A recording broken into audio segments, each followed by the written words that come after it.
SMP Islam Al-Wafa.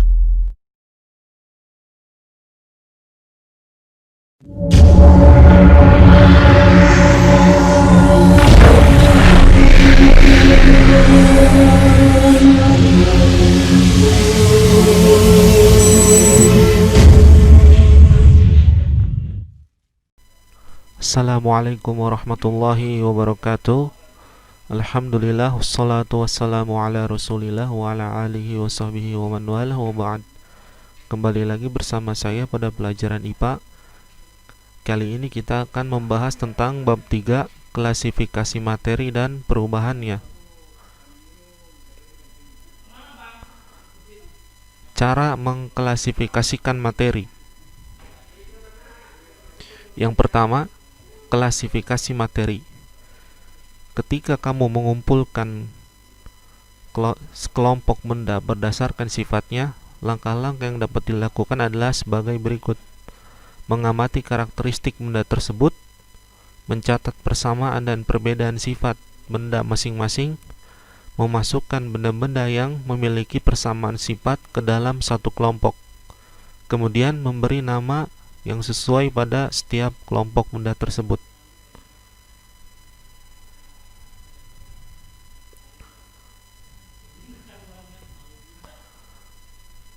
Materi adalah sesuatu yang mempunyai massa dan menempati sebuah ruang. Materi berdasarkan wujudnya dapat dikelompokkan menjadi zat padat, cair, dan gas. Contoh pada zat padat adalah beberapa jenis logam seperti besi, emas, dan seng. Air, minyak goreng, dan bensin merupakan contoh wujud cair. Contoh zat berwujud gas adalah udara, asap, dan air. Perbedaan sifat zat padat, cair, dan gas dijelaskan pada tabel 3.1. Di sini ada tabel 3.1, perbedaan sifat zat padat, cair, dan gas. Di sini ada zat padat. Dia mempunyai bentuk dan volume tertentu. Kemudian jarak antar partikel zat padat sangat rapat, dan partikel-partikel zat padat tidak dapat bergerak bebas. Kemudian ada zat cair, mempunyai volume tertentu, tetapi tidak mempunyai bentuk yang tetap, bergantung pada media yang digunakan. Kemudian sifat zat cair adalah yang selanjutnya, jarak antar partikel zat cair lebih renggang. Partikel zat cair dapat bergerak bebas namun terbatas. Kemudian ada zat gas. Ciri-cirinya adalah, sifatnya adalah tidak mempunyai volume dan bentuk yang tertentu. Kemudian jarak antar partikel gas sangat renggang. Partikel-partikel gas dapat bergerak sangat bebas. Unsur, senyawa, dan campuran. Apa itu unsur? Penjelasannya adalah di sini. Ilmuwan menggolongkan materi berdasarkan komposisi dan sifatnya. Berdasarkan komposisinya, materi yang ada di alam dapat diklasifikasi menjadi zat tunggal dan campuran. Perhatikan gambar 3.6 berikut. Bisa dilihat di sini ada gambar 3.6, bagian klasifikasi materi. Materi terbagi menjadi zat tunggal, kemudian campuran. Zat tunggal terbagi menjadi dua, unsur dan senyawa. Kemudian campuran ada heterogen dan homogen. Kemudian heterogen memiliki turunan yaitu koloid, kemudian suspensi. Sementara homogen turunannya adalah larutan. Dari gambar 3.6, materi di alam dapat dibagi menjadi zat murni dan campuran. Bila kita kaji lebih mendalam lagi, zat tunggal atau murni yang ada di alam dapat dibagi menjadi unsur dan senyawa. Unsur merupakan zat tunggal yang tidak dapat dibagi lagi menjadi bagian yang lebih sederhana dan akan tetap mempertahankan karakteristik asli dari unsur tersebut. Unsur merupakan zat tunggal yang tidak dapat diuraikan lagi menjadi zat yang lebih sederhana dengan proses kimia biasa. Bagian terkecil dari unsur adalah atom. Unsur di alam dapat dibagi menjadi dua jenis, yaitu unsur logam dan non-logam. Contoh unsur logam adalah besi, emas, dan seng. Contoh unsur non-logam adalah karbon, nitrogen, dan oksigen. Selain itu, masih ada juga unsur yang bersifat semilogam. Berikut ini disajikan beberapa contoh unsur logam dan non-logam yang dikenal dalam kehidupan sehari-hari beserta lambangnya. Kita lihat di sini ada tabel 3.2 unsur logam dan lambangnya. Yang pertama ada aluminium, bahasa Latinnya aluminium, kemudian bahasa Indonesianya aluminium. Sama ya, bahasa Latin dengan bahasa Indonesia aluminium, kemudian bahasa Indonesia aluminium, lambangnya adalah Al. Kemudian yang kedua, nama Latinnya aurum, nama Indonesia adalah emas, lambangnya adalah Au.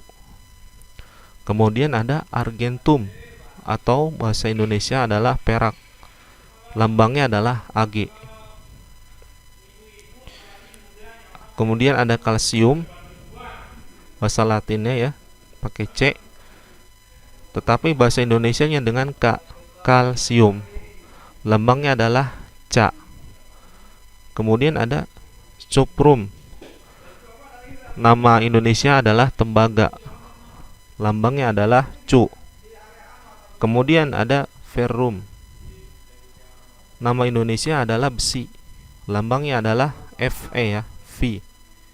Kemudian ada natrium, bahasa Indonesianya adalah natrium, sama ya, lambangnya adalah Na. Ada plumbum, nama Latinnya, nama Indonesia adalah timbal, lambangnya adalah Vb.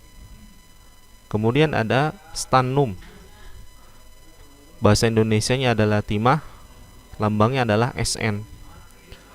Kemudian di sini juga ada tabel 3.3 unsur non-logam dan lambangnya. Yang pertama ada oksigen, nama Latinnya ya oksigen, nama Indonesia adalah oksigen, lambangnya adalah O. Kemudian ada hidrogen, nama Indonesia adalah hidrogen, lambangnya adalah H. Kemudian ada karbon, nama Indonesianya adalah karbon, lambangnya adalah C. Kemudian ada sulfur, nama Latinnya ya sulfur, nama Indonesia adalah belerang, lambangnya adalah S. Kemudian ada fosforus, nama Latinnya, nama Indonesianya fosfor, lambangnya adalah P. Kemudian ada nitrogen, nama Indonesia adalah nitrogen, lambangnya adalah N. Kemudian ada iodium, nama Latinnya, nama Indonesia adalah iodin, lambangnya adalah I. Unsur diberi nama dengan menggunakan bahasa Latin berdasarkan penemu pertamanya atau tempat ditemukannya unsur tersebut.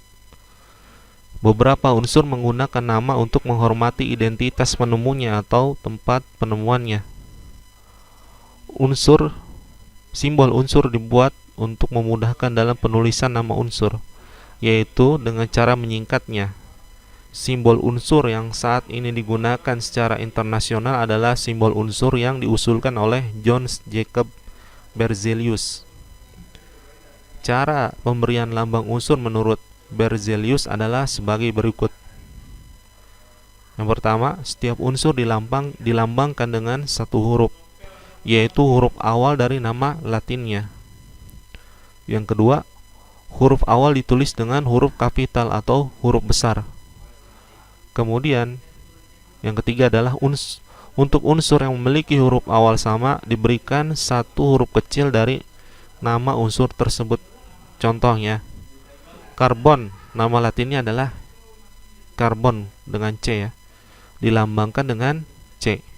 Kalsium, nama Latinnya kalsium, dilambangkan dengan Ca. Unsur-unsur tersebut selanjutnya disusun dalam bentuk sistem periodik. Ya, sistem periodik unsur seperti ditunjukkan pada gambar 3.7. Unsur-unsur yang memiliki sifat yang hampir sama diletakkan dalam satu kelompok. Unsur-unsur logam terletak di bagian kiri bawah, diberi simbol warna biru ya. Unsur-unsur non-logam terletak di bagian kanan atas, diberi simbol warna kuning, sedangkan unsur semilogam diberi warna coklat di antara warna biru dan kuning. Bisa kita lihat di sini ada tabel sistem periodik. Nanti bisa dilihat di PDF-nya ya, setelah saya bagikan nanti di Classroom.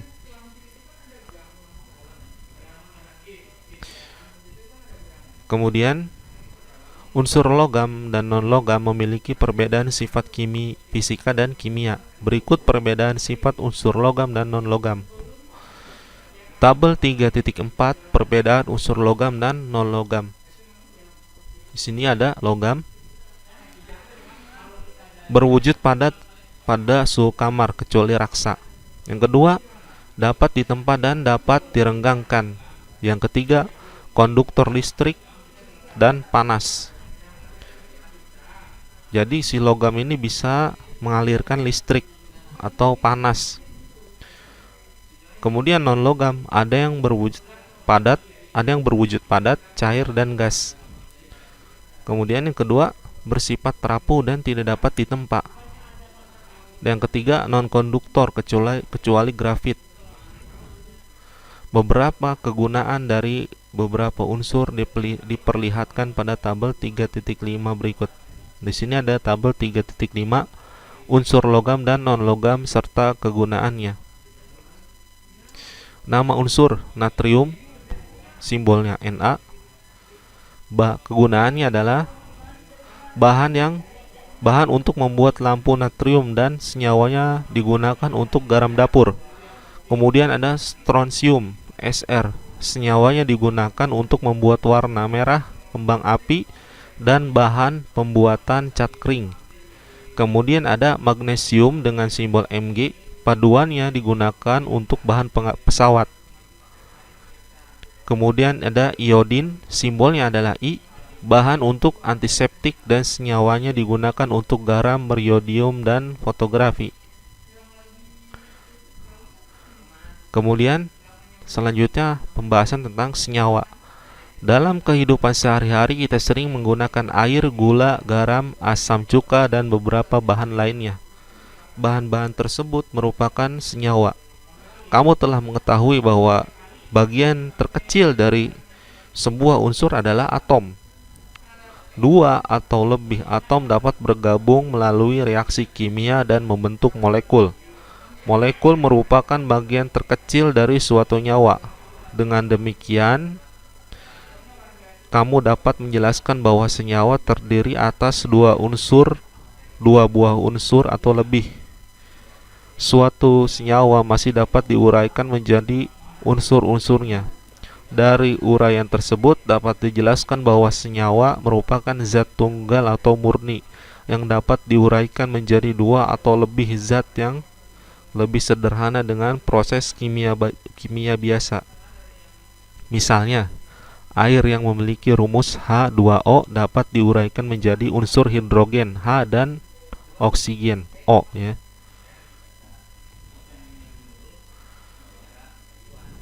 Di sini bisa kita lihat ada gambar air dan molekul air. Ini O. Kemudian ada H sini ya.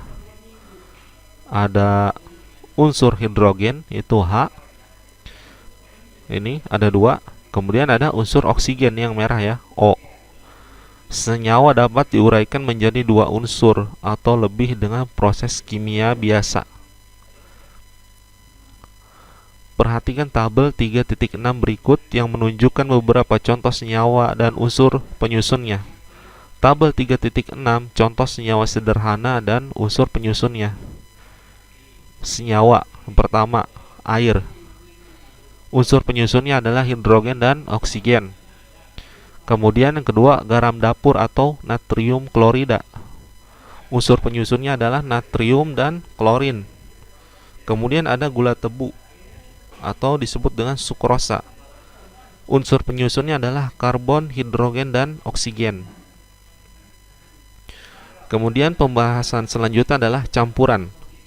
Campuran adalah suatu materi yang terdiri atas dua zat atau lebih yang masih mempunyai sifat zat asalnya. Campuran adalah suatu materi yang terdiri atas dua zat atau lebih yang masih mempunyai sifat zat asalnya. Campuran dibedakan menjadi dua, yaitu campuran homogen dan campuran heterogen. Yang pertama, campuran homogen. Larutan gula, larutan garam, dan sirup merupakan contoh campuran homogen. Campuran homogen adalah campuran yang tidak dapat dibedakan zat-zat yang tercampur di dalamnya. Lalu larutan tersusun atas pelarut solvent dan zat terlarut solut. Dalam larutan, urukan partikel zat terlarut sangat kecil dengan diameter kurang dari 1 nanometer. Sehingga partikel zat terlarut tidak dapat dilihat walaupun menggunakan mikroskop ultra. Oleh karena itu, larutan terlihat homogen atau serba sama. Artinya zat yang terlarut dan pelarut dalam larutan tersebut tidak dapat dibedakan. Di sini ada gambarnya ya. Larutan sama dengan pelarut ditambah zat terlarut. Nah, ini adalah zat terlarut. Ini contohnya adalah gula. Pelarutnya adalah air. Kemudian dilarutkan menjadi larutan. Partikel zat terlarut tidak dapat terlihat sehingga tidak dapat dibedakan dengan pelarutnya. Larutan asam, basa, dan garam. Yang pertama, asam ya, larutan asam. Asam banyak ditemukan dalam buah-buahan dan sayuran, contohnya jeruk, lemon, dan tomat. Berikut ciri atau tanda dari larutan asam. Rasanya masam, tidak boleh dicoba kecuali dalam makanan.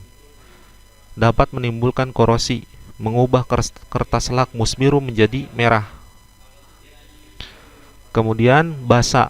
Contoh benda yang mengandung basa ialah sabun mandi, sabun cuci, sampo, pasta gigi, obat mah, dan pupuk. Berikut adalah sifat-sifat basa. Mempunyai rasa agak pahit, tidak boleh dicoba. Terasa licin di kulit. Kemudian mengubah kertas lakmus merah menjadi biru. Indikator. Larutan asam dan larutan basa memiliki sifat-sifat yang khas. Salah satu cara untuk membedakan asam atau basa dapat menggunakan indikator. Suatu indikator asam basa adalah suatu senyawa yang dapat menunjukkan perubahan warna apabila bereaksi dengan asam atau basa. Indikator asam basa dapat dibedakan menjadi indikator alami dan indikator buatan. Yang pertama, indikator alami. Berbagai jenis tumbuhan dapat digunakan sebagai indikator alami. Beberapa contoh tumbuhan yang dapat digunakan sebagai indikator alami adalah kunyit, bunga mawar, kubis merah, kubis ungu, dan bunga kembang sepatu. Ekstrak kunyit akan memberikan warna kuning cerah pada larutan asam dan dalam larutan basa akan memberikan warna jingga atau oranye. Kubis atau kol merah mengandung suatu zat indikator yaitu antosianin. Zat ini berwarna merah pada asam, berwarna hijau pada basa lemah, dan berwarna kuning pada basa kuat. Ekstra bunga kembang sepatu akan memberikan warna merah cerah jika diteteskan dalam larutan asam. Jika diteteskan dalam larutan basa akan dihasilkan warna hijau. Kemudian indikator buatan. Salah satu jenis indikator buatan yang bukan dalam bentuk cairan dalam bentuk larutan cairan adalah kertas lakmus. Ada dua jenis kertas lakmus, yaitu lakmus biru dan lakmus merah. Warna kertas lakmus biru akan menjadi merah dalam larutan asam. Warna kertas lakmus merah akan menjadi biru dalam larutan basa. Di sini ada gambarnya. Yang pertama gambar A. Di dalam larutan asam lakmus biru berubah menjadi merah. Nah ini ketika kena air dia menjadi merah. Pada asalnya dia adalah biru. Kemudian gambar B. Di dalam larutan basa lakmus merah berubah menjadi lakmus biru. Ketika kertas lakmus merah ini terkena larutan basa, dia akan menjadi biru. Kemudian penjelasan selanjutnya adalah garam. Salah satu reaksi yang dapat membentuk garam adalah reaksi asam dan basa atau reaksi netralisasi. Pada reaksi netralisasi tersebut akan dihasilkan garam dan air. Asam ditambah basa akan menjadi garam dengan air. Contoh reaksi asam dan basa membentuk berbagai jenis garam adalah HCl plus NaOH akan menjadi NaCl plus H2O. Yang HCl adalah asam klorida, NaOH adalah natrium hidroksida, akan menghasilkan garam NaCl, ya, NaCl dan air. Kemudian pembahasan selanjutnya adalah campuran heterogen. Campuran pasir dan air merupakan salah satu contoh dari campuran heterogen. Campuran heterogen terjadi karena zat yang tidak dapat bercampur satu dengan lain secara sempurna sehingga dapat dikenali zat penyusunnya. Dengan demikian, pada campuran heterogen seluruh bagiannya tidak memiliki komposisi yang sama atau tidak serba sama. Di sini ada tabel 3.7 perbedaan sifat unsur senyawa dan campuran. Di sini ada unsur. Sifatnya adalah zat tunggal tidak dapat diuraikan, terdiri atas satu jenis atom. Kemudian ada senyawa. Sifatnya adalah zat tunggal dapat diuraikan, tersusun atas dua jenis atom atau lebih. Kemudian perbedaan massa zat penyusunnya tetap. Kemudian ada campuran. Sifatnya adalah campuran, dapat diuraikan, tersusun atas dua jenis atom atau molekul atau lebih. Perbandingan massa zat penyusunnya tidak tetap. Demikian pembelajaran hari ini. Semoga bisa dipahami. Nanti PDF-nya akan saya share di Classroom, ya. Selebihnya bisa dibaca. Dan nanti kita akan melakukan pertemuan kedua, ya, untuk melanjutkan pembahasan selanjutnya. Kurang lebihnya saya mohon maaf. Saya tutup dengan doa kafaratul majlis. Subhanakallahumma wa bihamdika asyhadu an la ilaha illa anta astaghfiruka wa atubu ilaik. Assalamualaikum warahmatullahi wabarakatuh.